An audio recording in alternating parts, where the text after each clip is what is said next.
So I'd like to start by saying Kaya Wanji, hello and welcome, and acknowledging the traditional custodians of the land where we meet.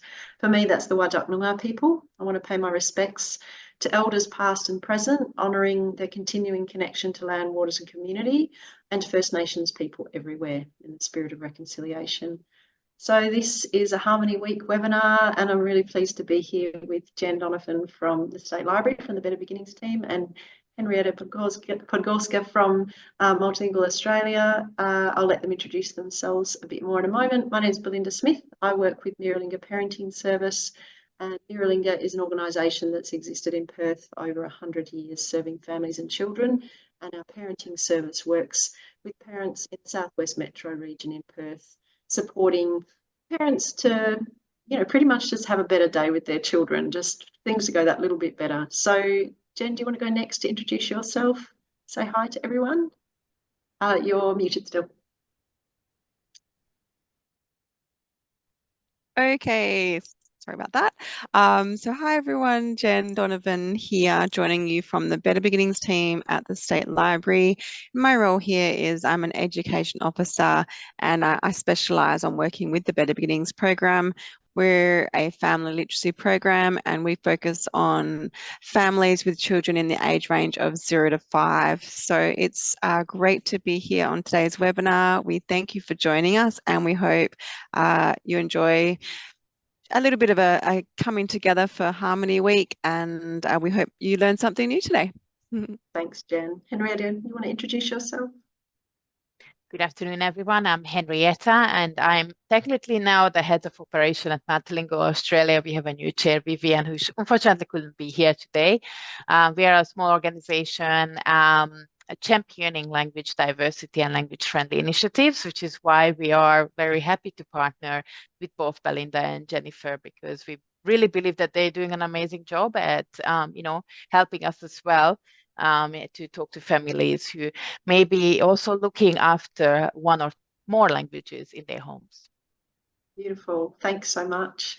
So there's 3 parts to today's webinar. It'll go for around 30 minutes, and we see it as a bit of a launch pad for you into these topics, but also into our services. So you have a sense that we're here and we're welcoming, and we'd love to continue conversations with you around what we're talking about today. So I'm going to start talking just very briefly about conversations about racism with children, which of course is a massive topic. So we're just going to be really just scratching the surface. Henrietta is going to look at some hands-on activities to support multilingualism, and Jen is going to think about some great resources for Harmony Week, specifically some great books to share with children. At the end, there will be a chance for Q&A. And as I said, we'll email out to all the registrants lots of information and resources.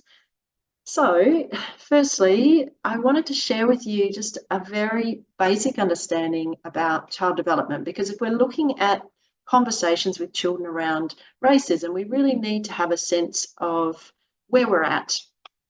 And learning first about child development, and also about racism, race, multiculturalism, all of these huge topics, is a good first step as parents. So often we're in that phase of reacting and just moving through our days and just so busy that it's great to stop and reflect so that we can then respond.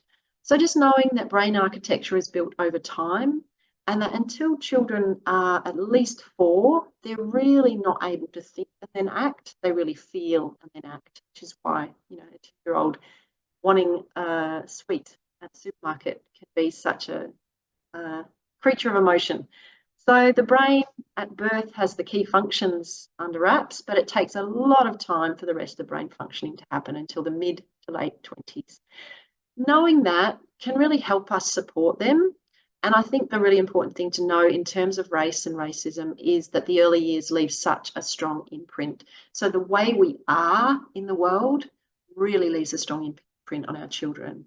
And what we suggest around supporting our children with conversations about racism is just finding reliable sources of information. And of course, your local library is such a great place to go to get advice and to get resources. Getting clear about what you want to share with your children around racism is a super important part of this too. I would suggest finding someone who can listen well to you as you just kind of meander through your own experiences. We all carry our own emotional backpack, if you like, of feelings and experiences in lots of different areas, but particularly big things like race and racism, about language, all these huge topics. It's great if we can find someone who can listen well as we figure that out without interrupting us, without giving advice, without being judgmental, just listening as we try to figure out what we want for our family. We call that listening partnerships, which is from Hand in Hand Parenting. And if you want to learn more about that, Miralinga offers hand in hand parenting workshops, and I'd love to talk to you more about it. So discussions with your co-parent, with your children, with your broader family is also important, incorporating everyone's views and perspectives. And you might like to Google a family mission statement or a family values statement just to figure out, as a family, what do we stand for and what do we want for our children? How do we want to move forward in these areas? Sharing and discussing things like racism is, of course, important. It's important that you do that in an age-appropriate way. It's really interesting to know that research has shown us that children, very young children, do notice skin colour and they do notice how we behave towards others. So when our children ask us questions, we recommend not shushing them. I know it's really hard when our children make a comment about the way someone looks, but if you sort of say, oh yeah, that person does look different to us, isn't she beautiful, or something like that, we're not shushing them then. We're able to celebrate their curiosity, hopefully answer their questions, find some great resources, or maybe even, if you think it's appropriate, you could engage with some people from a different background to you and talk to them. 5 to 12-year-olds, it's great if you're really involved in their lives and being very curious about what they're experiencing at school and what they're seeing in the media. And the same with teens. With teens, we particularly recommend listening as much as you talk, maybe more than you talk, and offering them reliable resources. They're not really going to be able to listen to us unless they first feel listened to as teens. So listening first and then offering them some reliable resources and supporting them to take action to make a difference in the world is really important too, in whatever way that works for them. But supporting them to make a difference and feel like they have some power to make good things happen. Conversation starters, I'll be sharing this with you after the webinar, but it might be just a really nice thing to introduce at the dinner table. Some questions like this. We used to have a little jar with lots of different questions, and you can just pull one out. What do we have in common with others? What differences are there between us? Did you know that some people are treated badly because of their differences? Did you know that's called racism? Racism isn't fair. We need to put a stop to it. We can start by treating everyone fairly. Do you know what a stereotype is? Why do you think stereotypes could be harmful and unfair? What do we know about Indigenous culture? How can we learn more? So this is just a really small selection of the kinds of conversation starters you might like to use at the dinner table or with your family. And of course, books are a fantastic way to start those conversations too. So get curious, get connected, get talking, knowing that young brains are really sensitive to experience, and those early experiences and environments have such a strong influence on the development of our children's brains. The most important thing they need, as important as food and water and shelter, is supportive, caring, consistent relationships and open, warm communication that starts early about differences helps to combat racism. So I hope that just this really brief introduction has given you some information that might be helpful, but also just that you know we're here. We're really willing to support you in your very important job as a parent. We know children need lots of connection to thrive, and we know parents deserve so much support as they do this vital work. So we offer workshops, one-to-one sessions, webinars like this one. We have a Facebook page, so I'd love to connect with you in the future. Thanks for listening. I'll pass you on to Jen. I think, oh, sorry, no, it's actually on to Henrietta. Thanks, Henrietta. Thank you so much, Belinda. And could you just click on the slides as we go. Sure So can. thank you. So first, welcome everyone. And again, I would like to acknowledge the traditional custodians of the land, the Bajak people of the Noongar Nation, we mostly predominantly in the metro, and pay my respect to the elders past, present, and emerging. And also would like to acknowledge we acknowledge at Multilingual Australia that before the European colonization, there were over 400 languages spoken on this land. So multilingualism is a natural part of Australia. What is bilingualism? And this is an interesting one because a lot of people think it as black and white. The reality is it's a massive spectrum, and you can find yourself in any end of that spectrum at any time of your life, including your children. So what we are trying to do during our workshops and talk about bilingualism is to demystify that the child must be perfectly proficient on that language. Otherwise, it's just not happening. And we need to strip that expectations back a little bit, because if you build it up from the fact that we need to set goals that's relevant to the child or relevant to the family at that time, will enable them to plan it a bit longer term and stick to that language longer term, because exposure and motivation is what really going to determine how long or how well connected the child or children will be to the language or languages, depending on how many is at home. So when it comes to language acquisition, it's about the timing. So people can have it from simultaneously, meaning you are learning it from birth, but as well as sequential language acquisition, because they lost the language, they just realized they have these connections through the grandparents. Our grandparents' generation is still around that, age where they went through a war, a lot of people hiding their identities. It's just uncovering a lot of loss of connections to cultural language. So people can connect to their language or learn a language in the 60s, 70s, and that will be just as equally thinking of as a bilingual. Also proficiency, that can change. So people can move from being passive bilingual to literal bilingual. And also if they don't practice, if they don't have anywhere to go to speak the language, if they neglect their language skills, the literal can become passive. So again, it's just really about navigating that and setting activities around that particular issue or particular time of the child, because this next one, please. Sorry. Because strategies are really important. So I just wanted to quickly put it in here as well, that choosing a strategy is really important. Even if you have a couple of good activities, because again, it's about exposure and as well as motivation.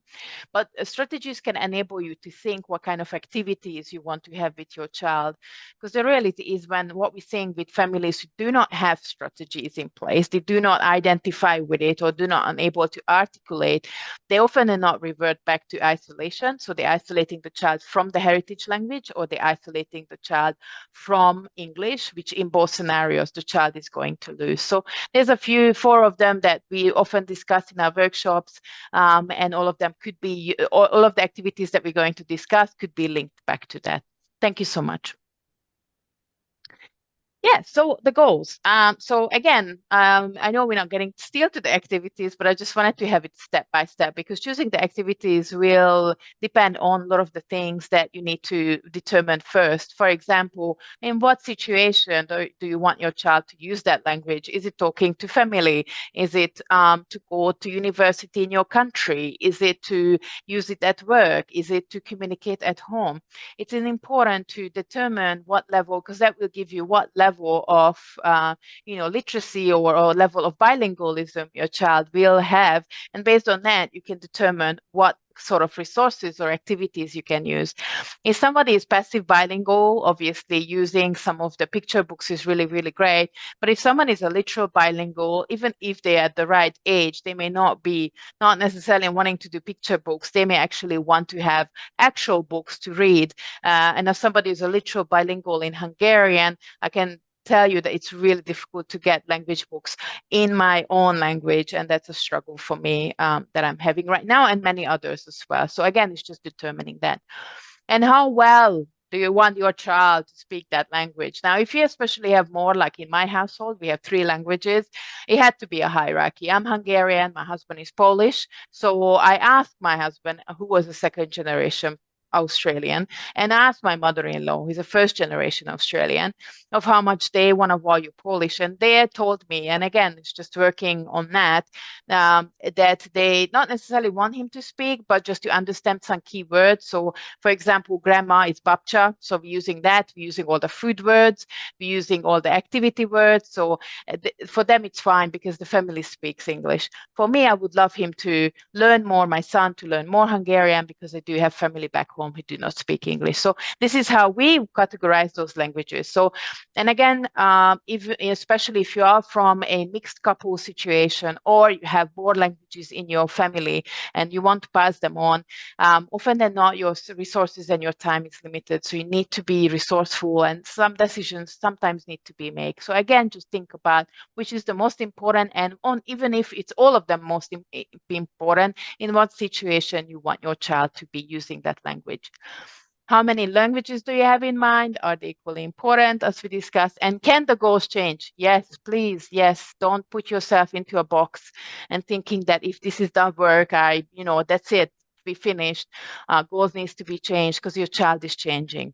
If the first 5 years of their lives, they're going to spend lots of hours with you. You have to have put less effort into the exposure bit and not necessarily about the motivation bit. When it's going to, or do you have to put more into the motivation than the exposure? And then as they get older, the meeting with the monolingual education system, you must push that exposure and motivation even higher up, because they may not be able to achieve that. So goals must change.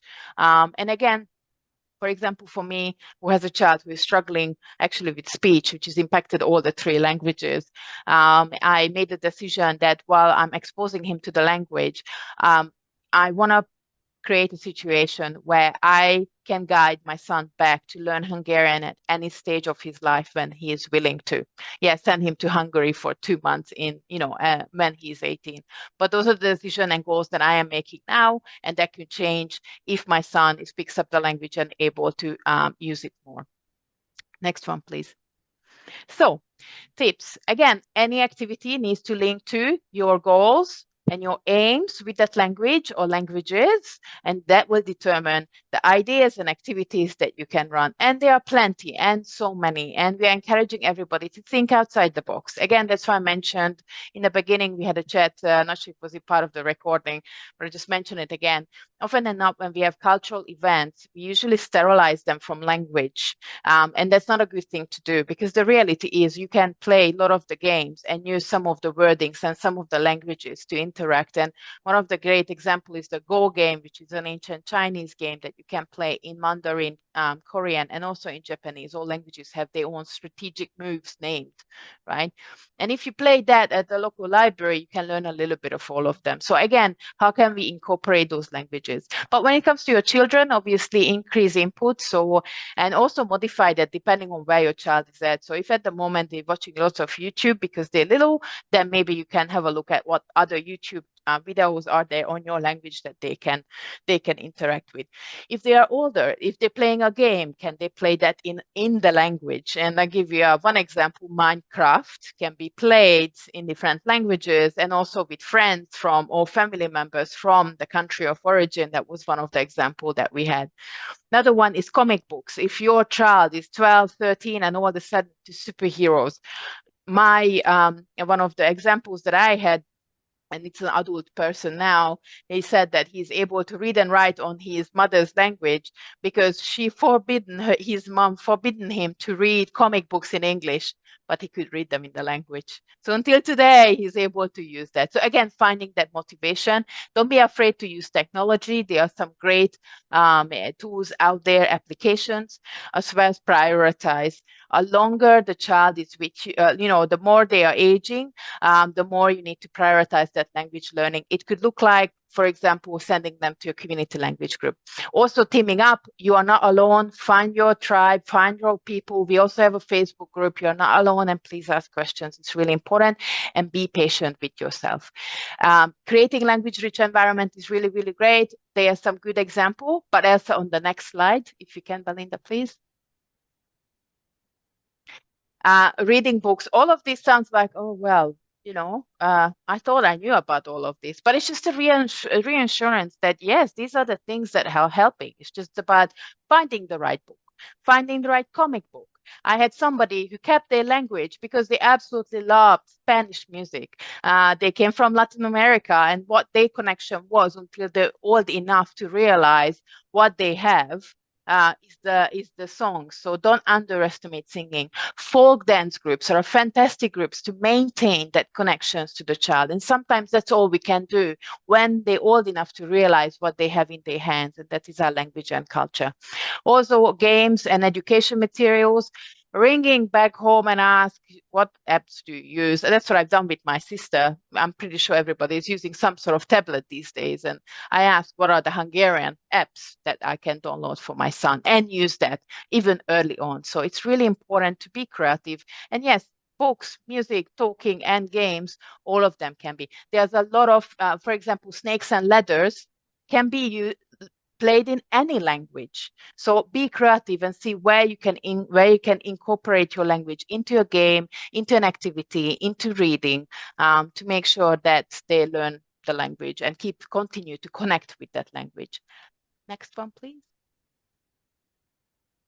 And one of the most important one is all of the activities, please don't forget about your own language.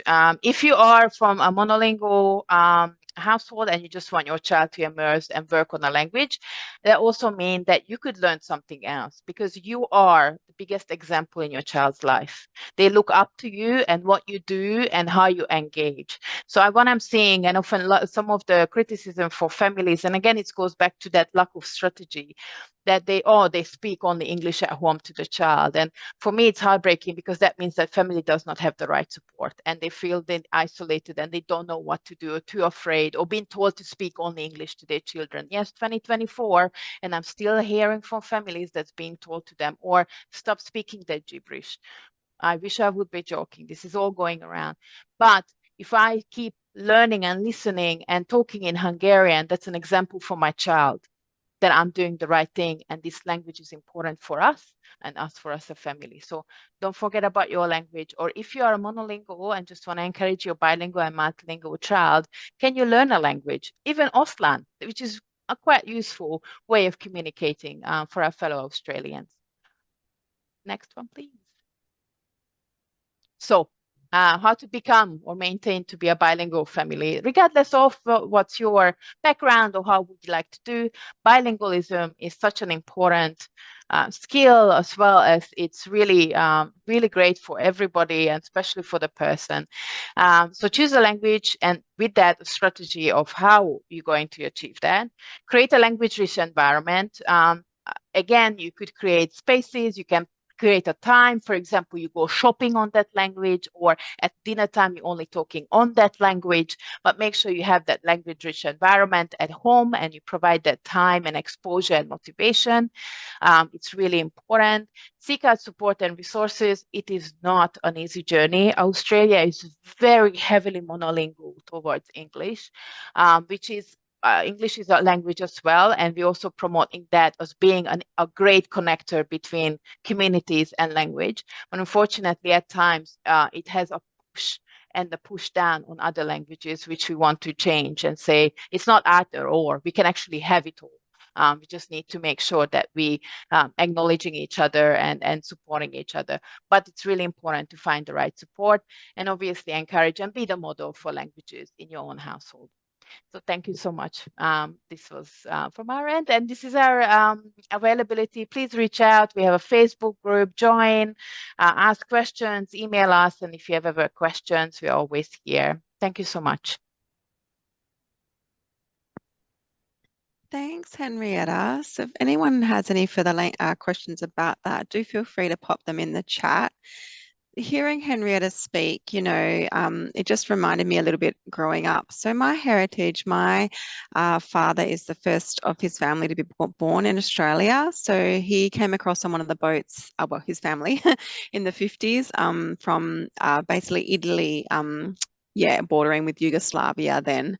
So what I was reminded of as Henrietta was speaking was that and my mum is from England, and she met my dad here in Perth. And I was just reminded that I was always interested in other cultures and language from a really young age. And I was fascinated to go to my nonna's house and eat the best spaghetti ever in the world. But you know, I didn't really speak with them in their languages, and that's quite sad, to think of that language lost. That opportunity was there, and I had the interest. So it's great to have Henrietta share about just bringing that to the forefront of people's minds, and that if we're not careful, that these languages can be lost. So, but also from a bigger picture perspective, it really does fit into the theme that we're here to share today, which is that, the Harmony Week message that everyone belongs, and that's really what we've tried to give you a little snippet of some different angles about that. And so Belinda really talked about it from that diversity perspective, and I'm going to share some books that can help you. And I know that we have, oh, sorry, back a bit, Belinda, not there yet. We have people joining us, I noticed, from some different organisations. So not just families, but we may have some families joining us on the recordings. So as you can see on this slide, diversity doesn't look like anyone, it looks like everyone. And that is sort of, I thought it was a really nice quote that sort of is going to lead on to some of the books that I wanted to share with you today and resources. So now we're good to go to the next slide, Belinda. Great. So what I wanted to share with you today, and it is great we have some different people from some different organisations, because I hope this might be helpful, or maybe just a reminder, but is that we can celebrate inclusivity and diversity as a family or an organisation with babies and children and from birth. And local public libraries can be a really great resource to help you do that. So as Belinda mentioned, those early years between 0 to 5, the baby's brain is growing extremely fast. And so what that means is it's a really great opportunity to feed that brain with so much different information. And so sharing books from birth is a really great way to help their brain growth and their understanding about the world around them. So when we're thinking about sharing stories and including diversity, what we can do is we can, if the children are showing an interest in folk stories, you can share folk stories from other countries. So one that I was just going to, I've got the book here, and now it's, here it is. So something like this one, which is, I'm not sure if you can see it too well, Maui and the Big Fish. Again, it's basically a cultural story from New Zealand. And Tiddalik is another one. My children, when they were in primary school, they came home with this book, and it was a really old book, and it was about all different stories from Indigenous culture about how, how the echidna got its spikes, or all different things like that. Things that maybe if we were to choose, we might not think the children are interested in. But the interesting thing is, often when we let children choose, they're actually really fascinated by these kind of stories. And again, it really does show diversity in the pictures, as well as the type of storytelling that you see as well. So I've got a couple of other suggestions there as well. A to Z of Dreaming Differently, Two Mates, and the one I actually shared this during, and again, this I hope might be helpful for some of our organisation people joining us. This is one of the ones I shared for Harmony Week, I'm Australian Too. And books can be a really soft, gentle way of sharing some of those tricky topics, like Belinda mentioned, racism and diversity, So this one, it's really whimsical. It's got lovely rhyme in it, but it does actually, I'm not sure if you can see this page very well, but what it actually says is, sadly, I'm a refugee. I'm not Australian yet, but if your country lets me in, I'd love to be a vet. And you know, that terminology refugee doesn't really come up in a lot of books that children would typically be reading. So when you have the opportunity to choose and share books like this one, and you can see it's a beautiful, colourful book by, you know, celebrated Mem Fox, Australian author. You know, what we're doing is we are showing diversity, and we're exposing the children to that, which is a really, really great thing to do to help children of all different, again, Australia is so multicultural in WA, so helping them to see themselves represented, but then also just showing that diversity in general and building that understanding in children. So even just sharing simple books about celebrations is a great way to build children's understanding about the world. Again, there's some really great books that talk about celebrations, and a couple of others I did just want to share with you is, I believe Henrietta was talking about that language a little bit. So a book like this one, How Do I Say I Love You? It goes through, again, it's a bit of a story, but then it says I love you in lots of different languages. And it shows a lot of diversity in the pictures, as well as in the language in there as well, which is really great. Even the names of the people in the book is really good. So I'll just read you a page. The first page, it says, "Rise and shine, the sun is up. Sami is woken by her pup. So many kisses filled with glee. Hello, good morning, Munaiki." And so straight away, we are actually exposing the children to different names from around the world, so that when they do go to school later on, this is a picture book obviously designed for sort of that 0 to 5 age range, you know, they're going to be, you know, we hope at least they've had that exposure, they're going to be more understanding and accepting of children with these different names, and curious, we hope, as well. So I love sharing books like this one in story time and just exposing children to those different languages and images. And again, there are other books like this one. So it's called A Kid's Book About Immigration.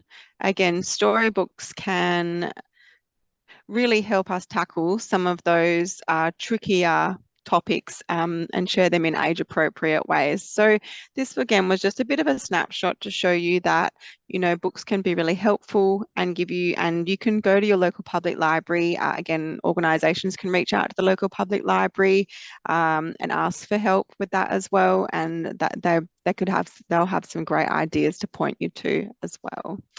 So next slide there. Thanks, Belinda, and thanks for sharing some of the books that you've shared as well. So another great resource I wanted to share, if you're not aware, is the Better Beginnings website. We have all our book lists on there.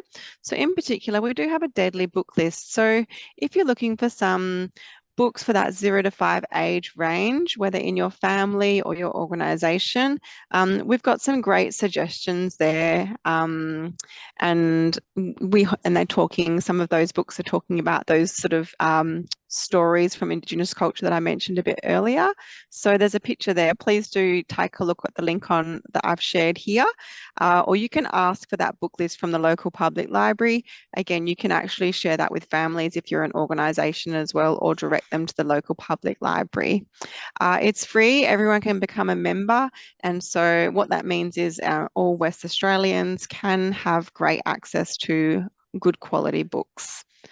On our YouTube channel, we've recorded our flagship book, Baby Ways, in lots of different languages. And the goal there really is to show inclusivity and diversity. We've tried to cover the top 10 languages spoken in Western Australia. We're just waiting on Italian, which Belinda tells me is going to be uploaded soon. So on the Miralinga YouTube channel, I think, is that correct, Belinda? Maybe you can just pop that in the chat. Yeah, great. Yes. So, you know, and the messaging, the reason we did this was, again, just in support of, you know, people speaking their mother language, but also as Henrietta shared, you know, we're not here suggesting everyone speak English. You know, all languages are important. all cultural heritage is important. And if families, you know, speak another language, they can absolutely continue to speak that. As Henrietta said, it's a great way to continue their heritage language by speaking it at home, because when the children go to school, they're going to learn English. So we hope to just honour that and show some appreciation for that by recording Baby Ways in lots of different languages. And again, no version is perfect. Belinda was sharing with me that the Italian version was did you want to just share that little anecdote, Belinda? Yeah, it's a lovely Italian couple that I know, and so they came to record their versions of Baby Ways, and they were having that beautiful kind of couple squabble going on, where one was saying, no, that's not how you would translate that, and the other one was saying, well, it is where I'm from, my part of Italy, that's exactly how you do it. So it was a really lovely way of seeing that it's about your translation, your experience, and I've been so grateful to all the beautiful parents who've engaged with us for this initiative, for sharing stories, to deliver their version of Baby Ways in their mother tongue. So please, you know, continue conversations as a family or with families about different cultures. So I actually speak fluent Japanese. I also speak French and Italian. And so when my children were really young, I would actually speak Japanese to them and sing Japanese songs. If we would watch Japanese cartoons, I would actually talk about the language and the food. Whenever I see culture in the community, just talking on a personal level, you know, I always actually do take that opportunity to have a conversation with my children, again, just exposing them to diversity and inclusivity and helping them understand, you know, that everyone belongs. So in order to support families, again, especially families who are wanting to speak different languages with their children, I'm really, really proud of this, you know, that the State Library has actually purchased the Lope for Kids app. That's now free for all West Australian public library users. So basically anyone in Western Australia can get a library membership for free. And then with that library membership, they can, there's a few instructions there, but if that's a bit confusing, you can reach out to the State Library direct, or you can contact your local public library. And through your library memberships, you're actually able to access books in a huge range of languages, picture books for children for free. So that's something that the State Library covers on behalf of all West Australians. And we really hope that this supports families and communities to continue to share different languages and their heritage and their mother languages. So on to the next slide there, Belinda. So has anyone jumped onto that Lope for Kids app yet? Is anyone on the chat or who's on the call now? Do you speak a heritage language or a different language at home with your children? Often I'll just break into different languages in front of my kids, or they'll say, Mum, say something in Japanese. And yeah, I really enjoy doing that with them. So look, my big message for you today is please visit the local public library, whether you're a family, an individual, or an organisation. It's free to join, and it really is a wealth of resources, especially for families. Public libraries these days are so much more than just books, you know, and again, you can find public libraries with the written text in different languages, or you can request them in, especially if you have a large community of a certain language in that area. Please do go in and have a conversation with your local public library and let them know what you need, and you know they will do their very best to help you with that. Public libraries also have some really fantastic free events, so many free events, and it's a great hub to feel connected to your local community and that sense of belonging. So in terms of the 0 to 5 age range, we, you know, public libraries offer Rhyme Time, which is designed for the ages 0 to 2, and also Story Time for the 2 to 5-year-old age range. It's a great opportunity to get out of the house, but also you'll be doing a lot of fantastic brain growth with your child or baby for their brain development and building their early literacy skills. The goal of that is so that when they do eventually go to school, they're well prepped to begin, you know, learning and learn to read and write when they get to school. But it does start a lot earlier than that. So if you would like to learn more about early literacy, you can go to our YouTube channel, and we've recorded early literacy messages for read, talk, sing, write, and play, and how you can build the early literacy skills so that children are ready by the time they get to school in a really fun and easy way. And it's just simple stuff. So if you'd, there's some other great online resources for families, and I've shared the link there. So once again, please do take a look, and we hope that you find them helpful and supportive. And the photos there are some of our wonderful families that we've had coming in and joining us at the library. So on to our next slide there, Belinda. So just to summarize, Better Beginnings is a family literacy program, and our message to families is to read, talk, sing, write, and play with your child every single day. If you're doing that, then you're going to be giving them the best start possible so that they are ready for success when they go to school and then in their life in general. Thank you. Thank you for joining us. Thank you for tuning in. We really appreciate everyone who was able to make it here on the live. And again, we hope anyone watching back on the recording is also going to take home some new pieces of information that might be helpful. Back over to you, Belinda. Thank you so much, Jen, and thanks, Henrietta. I think I will just stop the recording. So thanks to all those who are listening in, and we hope to hear from you soon.